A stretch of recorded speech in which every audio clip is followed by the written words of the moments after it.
Welcome to the Have Courage Summit, a summit dedicated to helping you get out of your own way and to help unleash some of that potential that sits within you. So today I'm really grateful to welcome Mr. Kenny Mammarella-D'Cruz, FRSA, onto the summit. So Kenny is affectionately known as the Man Whisperer.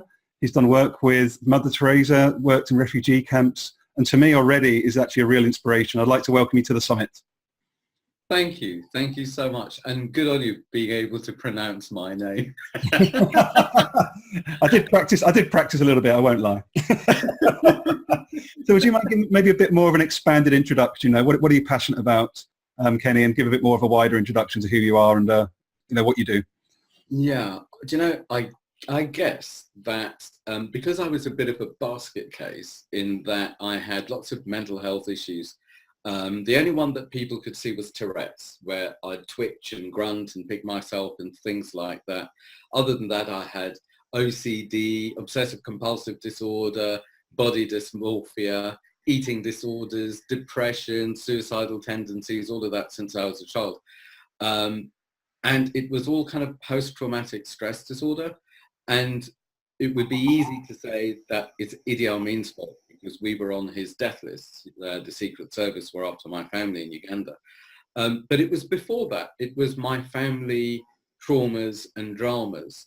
And I think every family has whatever issues they have. And one very common one is alcoholism. It could be just narcissism or compulsive liars or, all sorts of abuse. I needed to... So in this country, I was brought up in a small town in South Wales, and it was quite poor.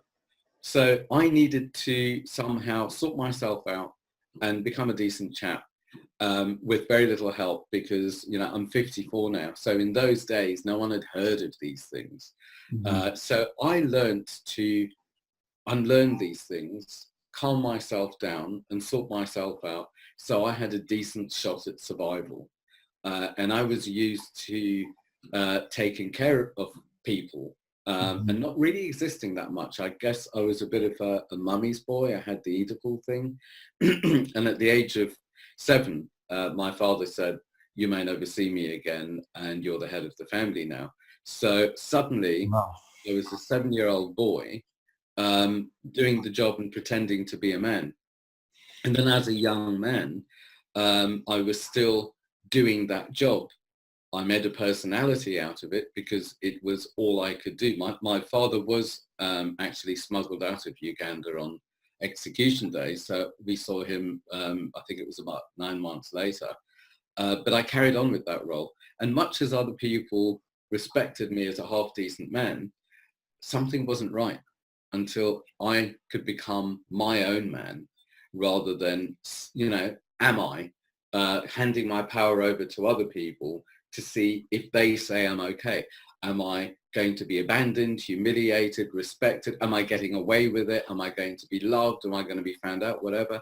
And I needed to turn that around and come from I am, which is a sense of self with boundaries, able to extend myself to other people rather than wrap myself around them.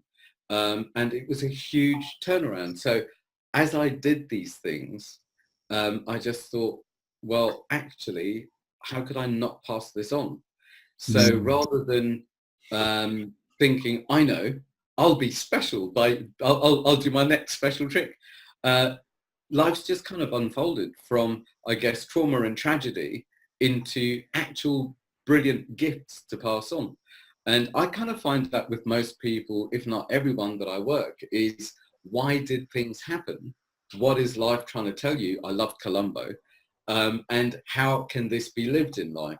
So actually, refugee camp was my first home in the UK. And as I've traveled and done things, I've realized just how limited I have been, how limited my beliefs and my understanding of the world has been, and I've been able to kind of meet different people in situations and get to know myself and just unlearn what's not true. So, the way people say you need to find yourself and all of that. No, I don't, because that's limiting. I need to just find who I don't need to be anymore and be the best leftovers that I could possibly be. Cool. That's just something already. It's just so powerful. First of all, like, thank you for sharing so openly your journey, because that's a real vulnerable thing to do for the listeners. I think that's really powerful. I think the thing that jumps out to me, what you described there, and it's something I've only learned the last 6 months, to be honest with you, Kenny, is this, that we project inside out. You know, the outside world doesn't cause us to do things, but we like to think that it does. Does that show up in any of the work that you do with men, out of interest? That's a huge bottom line. And especially with men very often need to know everything before they'll change anything. It's like, need to be in control and get it logically. My wife's like this as well. So maybe it's a certain type of mind. Mm-hmm. But once they get it, then they'll turn it around if they know how. Mm-hmm. So first step is, I have a personal discovery questionnaire that people can download, and it asks lots of questions. And from this, people get to see what their life script, it's like Groundhog Day, which story keeps repeating. And to an extent, which characters within the drama keep replacing each other. And it could be a bully from school, might be an unruly business partner, or a wife, or a child, or whatever. Or it could be being like I was, I guess, being adored by the women and being a mummy's boy might have me excluded from the boys, mm-hmm. but able to be a good man, and also easily attract women because I'm just used to being adored by women, but it might keep me a little boy and for them to be the mummy. So it's mm-hmm. like, what keeps repeating? Where did it start? It's almost like a very, very, very, very quick way of getting back to the scene of the crime is when people find that they're in a drama. And generally, I feel whatever the drama in hand is not really what's going on. But breathe into the drama, feel the drama, take a deep breath and follow the feeling. And in a split second, you'll probably get right back to a scene or an incident or a time in life that feels the same. So it doesn't even have to be logically the same story, but where does this come from? And what part of life is saying, give me attention, let me go, or include me, so I don't need to shout anymore because I'm just trying to show you which bit needs to pass. Where most people use that as, this is who you are, don't try and be anything better. And then they'd almost attract this back to survive it, because being in control is surviving the same old story and not living beyond it. So it's really simple to talk through. It's not that difficult to work through. Sometimes it takes someone seeing it from the outside. So the first step is knowing. The second step is turning it around, because the most dangerous, frivolous thing that someone could do, surely, logically, is living out of control. The object of the exercise is to be in control, survive, apparently. Where for me, the object of the exercise is to be safely out of control, but in alignment with myself and sensitive to what's going on, so I can respond and grow rather than react and demand the same old story. So that shift is, I do a thing called voice dialogue, but it's a very simple concept where, so with voice dialogue, I speak to different parts of a person. And I would get them to maybe stand or move or whatever, so they change position, and then I will speak to that part. So let's say I was doing with you. I might say, okay, let's start, and I'll speak with your protector, and then your protector and I will speak about Garry. Okay. Separate part. And the things that have shifted with that, the amount of people that have realized things from a different part of them, that have been running their lives. I mean, to use an example, I had one client who, I don't remember which part it was, well, I do actually. She realized that the reason that she couldn't lose weight and she couldn't get pregnant was an incident that happened when she was a very young girl. And once she knew the incident, then rather than fix it, demonize it, run away from it, pretend it never happened, it's more include it, make peace with it, don't make a personality out of it by putting it in the shadow. And then everything shifted, because she could lose the baggage, the kind of buffer from other people. She could allow herself to be attractive without danger. She could allow her body to work again, and she could turn into her own woman. So speaking with different parts, one part that is absolutely magical that I find so many blokes want these days is to meet the man inside of them that wants to emerge. And usually there's not that much space for that part, because if that person's busy surviving and then attracting a similar thing to keep surviving and pretend to be in control, then with all of that going, having a man on the scene moving life forward is just too dangerous. So the survivor who's been in control since a child is not going to let that happen. So once some inner shifts take place, then life really shifts. So yeah, simple techniques. It's really powerful because one of the reasons, as you know, that I've put on this summit is around, I've awoken to actually how impactful my bullying was, being psychologically and physically bullied, age 12, 13. And I've only started speaking about that sort of publicly the last couple of years. And I didn't have the support, unfortunately, of someone like you there. But what's really powerful for me is what's coming up for me now is I had an incident of workplace bullying about 18 months ago. And as you spoke, I immediately can remember me standing there with the MD. I challenged it and said, look, this is unacceptable. This shouldn't be happening. But I could feel what it felt like to be bullied at the age of 12 again in that moment. And I've not actually remembered that until we've just spoken. And, a lot of people who come to the group, some have been through therapy, some are in therapy. And I rate therapy as I rate the 12-step program, as I rate a lot of different things. And I kind of feel that there can also be a bridge from that into daily life. And that bridge is beyond the thinking and the understanding. And it's feeling through, not around, but feeling into, through, and out the other side, and living beyond it. Because I find the most efficient way to live a new life is to be it into existence. Because what, I'm going to get an email from God saying, right, it's time, you can change now, and I'll change the world around you. God's not an email. God sends messages and things in different ways. You just got to listen. Or maybe God is email. I don't know. Which by definition means we're all email. Interesting. So what's it been like for you talking about stuff? Do you know something? I feel, because I actually went for a therapy session actually around 6 months ago, and I had the one, and to be honest with you, Kenny, she confirmed a lot of what I sort of did know. So I would say where I'm at right now is that I do feel very comfortable that I've dealt with a lot of stuff. I've had coaching, so it come up around my emotional suppression, around a few things that I've hidden for many, many years. So I'm feeling quite empowered talking about it, which is why I'm doing this summit, because I want to help other people get past their own fears. Yeah. But at the same time, I would say, hopefully people can see from our conversation now, it doesn't mean it all goes away. It just means, as you say, you're working through it, and actually if it pops up, you can just name it and then get on with it rather than live it, which is what I used to do. And for me, I think that depends on the greed factor. And I'm incredibly greedy. I just want more and more and more out of life. Where if I didn't, then maybe things would simmer quite nicely and in relative control.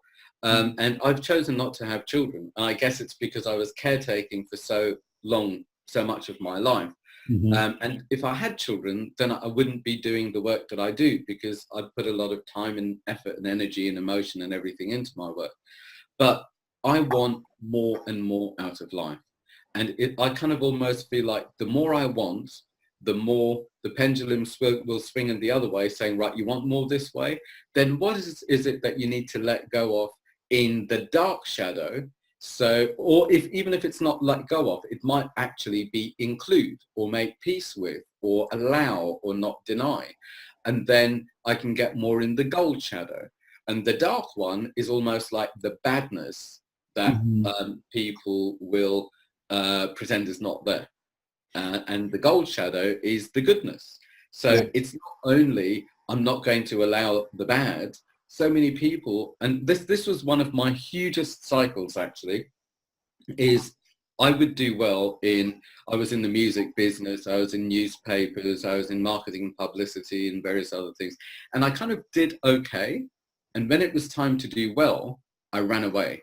And the reason I ran away is I felt at the back of my mind that when I did well, if I did really well, then the next thing that would happen would be that I lose it all, like we did in Africa.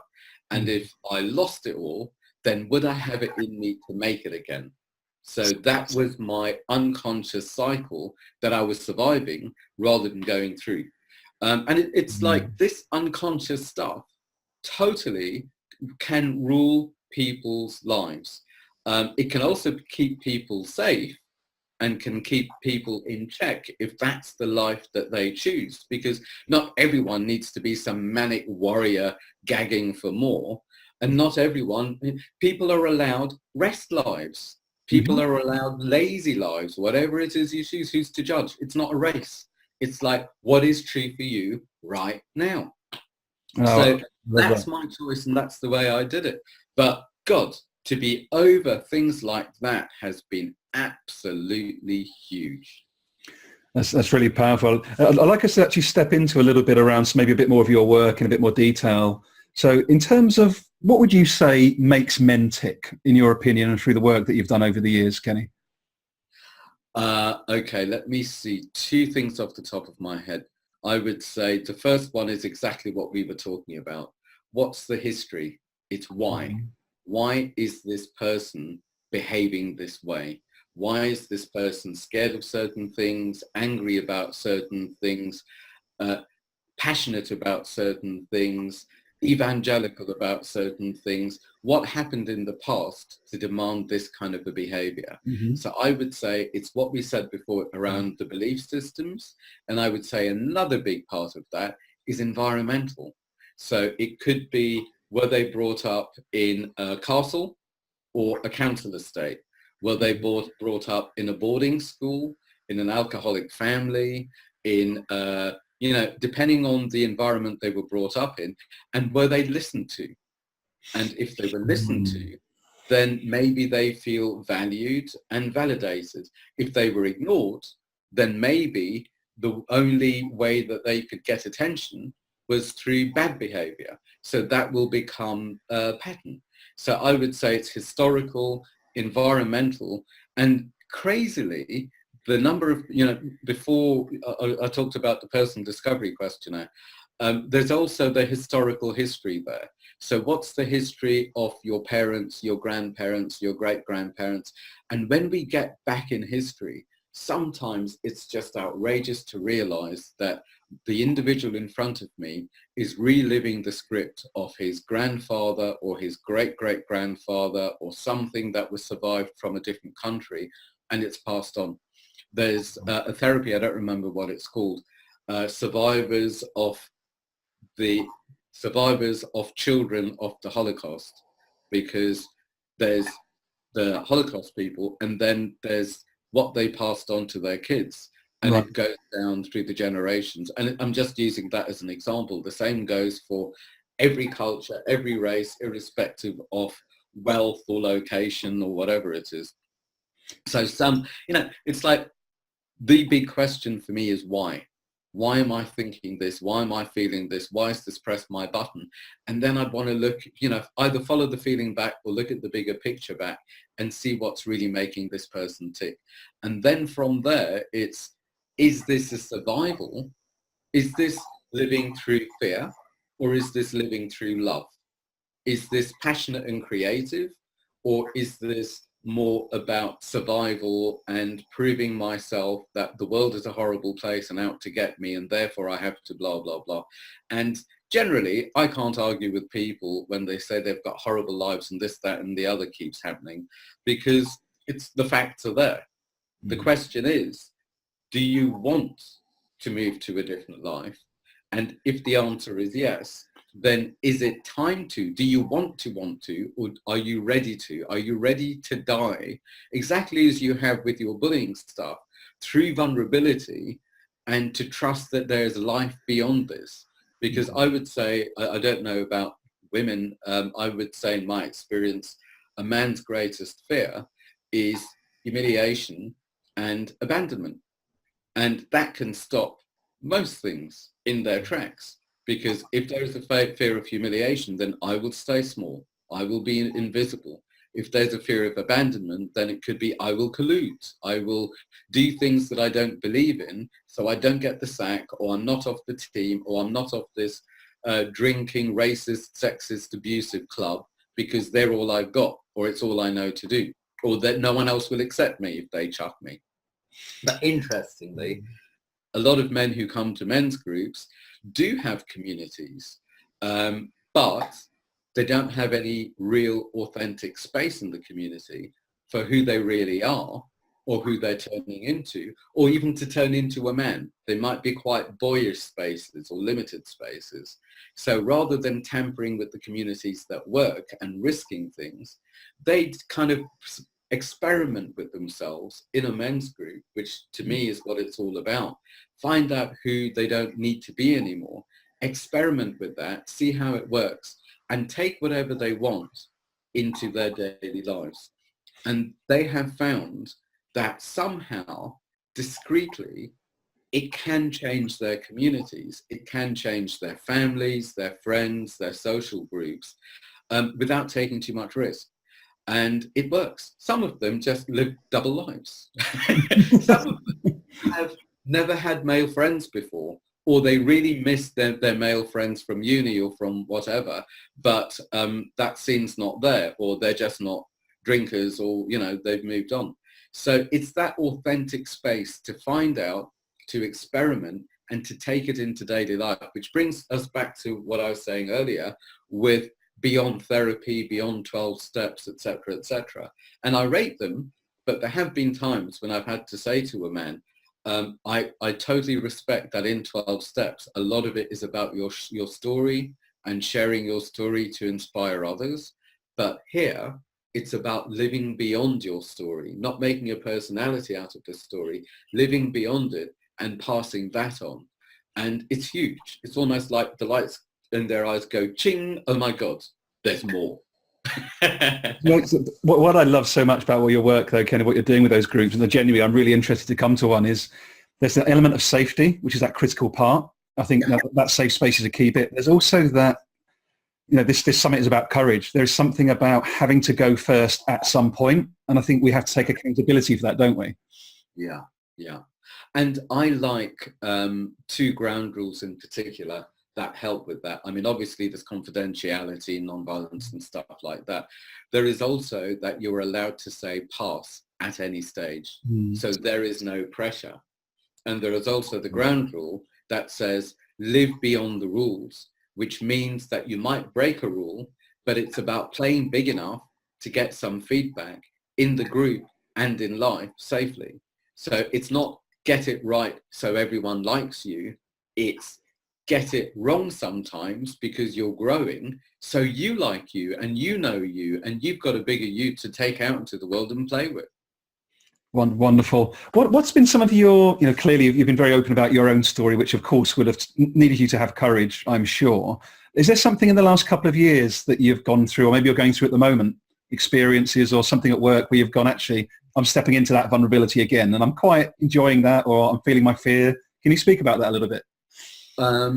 There's a strange thing going on now, Okay. and I don't quite know how to deal with it. And I was used to just being there for people all the time. It started with my family, my extended family, the women, mother, aunt, godmother, grandmother, and then all the women of the world.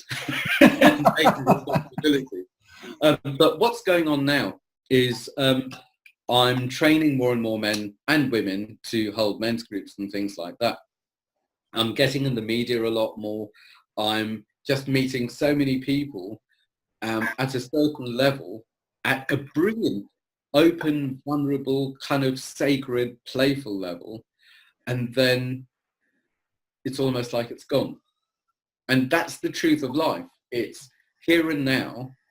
I will be with, love the person that I'm speaking with or in front of me or thinking about more than anyone else in the world, because that's where my attention is, where the way I used to be when I was in survival mode and part of the victim club is second guess everything, look for the danger, fantasize about what's going on, fantasize about if I do this, about that fantasy, and then that will be okay. And it's like, not only was it manipulation, but it was pure fantasy, and a lot of it didn't happen, wasn't going on, and it just didn't make sense.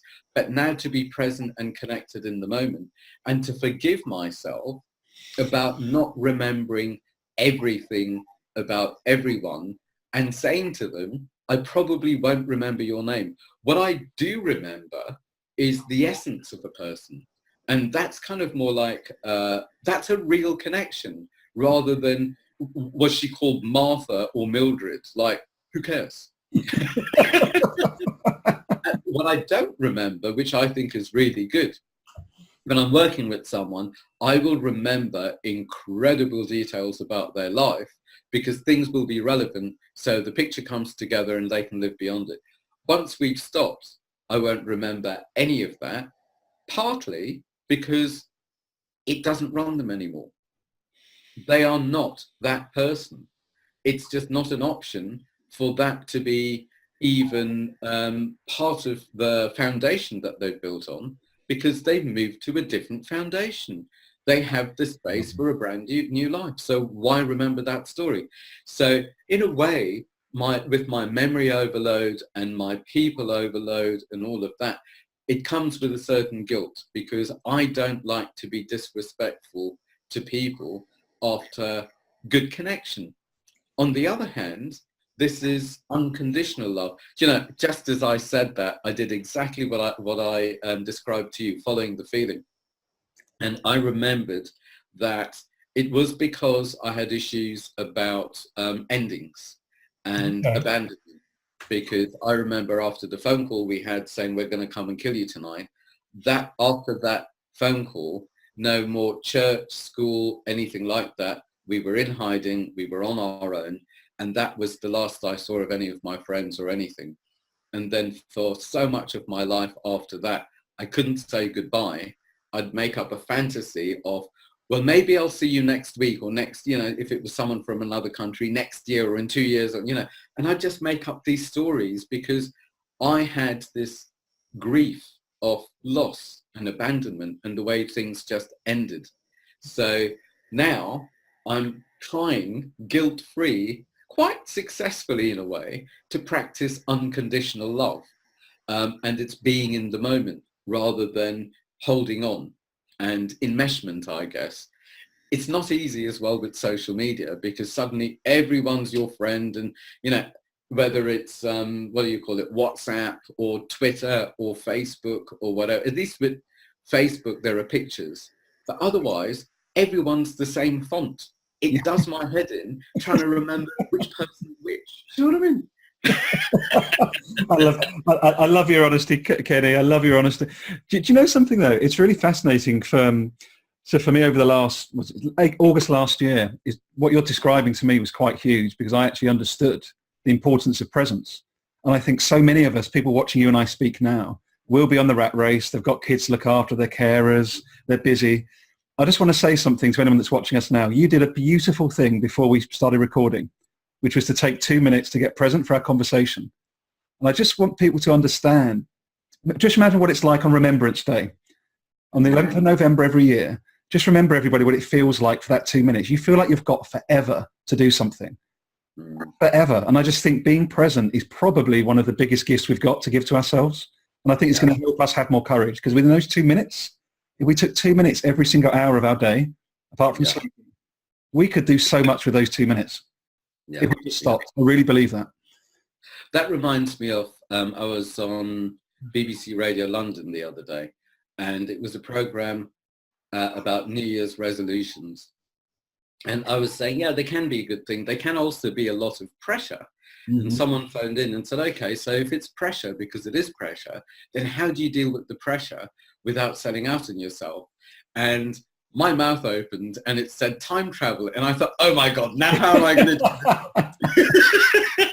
But it's true. It's totally true. So I said, okay, whatever it is you want to do, travel into the future emotionally or in your mind, and feel it. It's like I said before, feel it into being. Feel it. Feel how it is for that to be something that's just part of your normal life.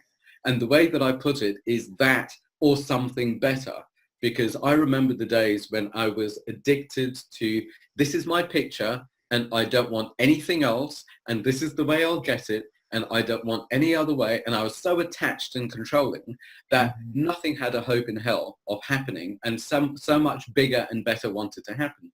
So it's this or something better will come your way.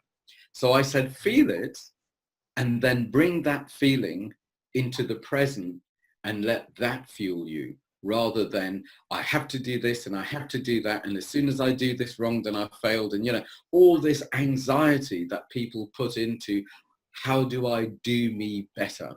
And how do I judge myself in a positive way? Well, if, you know, this is bad parenting. If I criticize myself enough, then surely I'll be, did that work? I think no is a simple answer. But we do it, don't we? But we all do it. The negative self-talk. You know, I lived with it for years. Incredible. And that's one of the keys that I use in the men's group, is being very, very careful with the language. Because the way that you said we all do it is such common language. But I try and break that down into, I used to do it, because then I own it and I put it in the past. Because if it's we, then it's, we're all victims to the same thing, and therefore it's justified.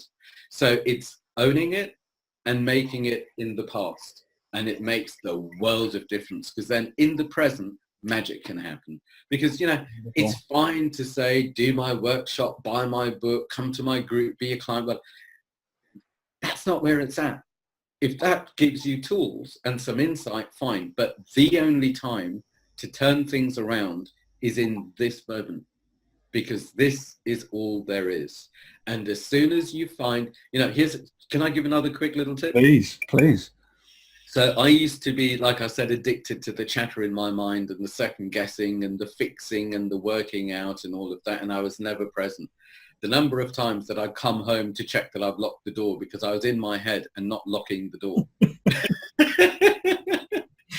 So what I learned and also I realized that I never actually figured anything out. Sure, it helped me cross a road, but other than that, all the trauma I gave figuring things or pretending to figure things out, that just didn't happen. So what I learned to do to break that spell was, as soon as I found myself lost in space, and this is the space, I'd take a deep breath in without even thinking to the end of the sentence. I take a deep breath in, and as I breathe in, I'd think, thank you for reminding me who I used to be. So it's gratitude rather than, oh, I did it wrong. And that possibly saved my life, but now it's limiting my life. So deep breath in, thank you for reminding me who I used to be. And that goes into the past. And then as I breathe out, I take part with what's in front of me. And it's as simple as that. No long courses, no thousands of pounds, a breath. And the only time that doesn't shift, and sometimes it needs practice, the only times it doesn't shift is when I say, if it's just not shifting, then get into that feeling and follow it back.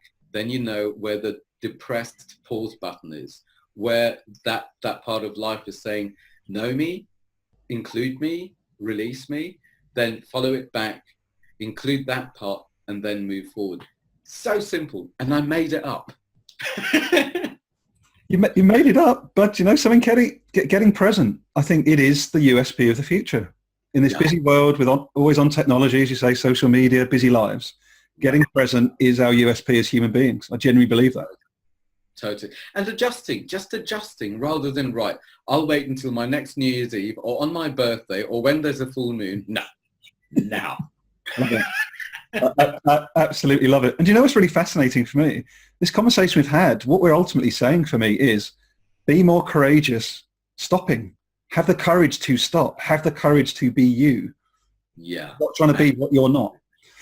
And that is the one thing that I believe every individual can do better than every other individual. Totally. But how many people think, well, if I'm like him, or if I do that, or that works for him. And then it's like fraud, fraud, fraud. Everyone can spot a fraud at 20 paces. But, you know, if I'm a fraud, then I'll probably surround myself by frauds, because we're all playing the same survival game, actually. And it's quite panicked, and it's quite toxic, and it's all very doing, and there's no space for the being.